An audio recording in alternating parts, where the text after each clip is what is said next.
Just a few weeks old, the summer of 2012 will be one for the record books. And it could be an especially difficult year for American farmers, says grain specialist Terry Rogensack. Clearly one of the driest since 1988, and this is a major impact on the reproductive period for both corn, and in the next 3 weeks it's going to be on soybeans.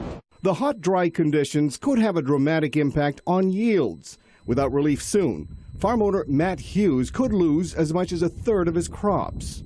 It is a sinking feeling now that we're kind of in the middle of this drought, and we watch the corn roll up in the middle of the day and the beans kind of slowly grow. And you know, I think back, I put a lot of time and effort into that, and now it's kind of all for naught.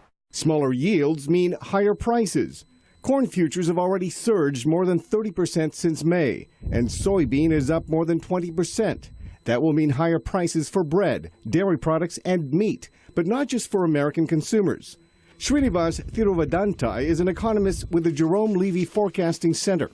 If you're going pork in China, which is one of the biggest consumers of pork in the world, the price of that pork will depend on the price of the feed, animal feed that is being used. That may be a problem for newly prosperous countries from Asia to the Middle East, where the consumption of meat has risen significantly. Even countries considered self-sufficient in food are likely to feel the heat. Take India, right? It's normally export sugar in a good year. But in a bad year, it needs to import sugar because it's the biggest producer, second biggest producer of sugar in the world, but one of the biggest consumers in the world. But precisely the year in which it needs to import is when the global markets are going to be very unfriendly, and it increases the stresses.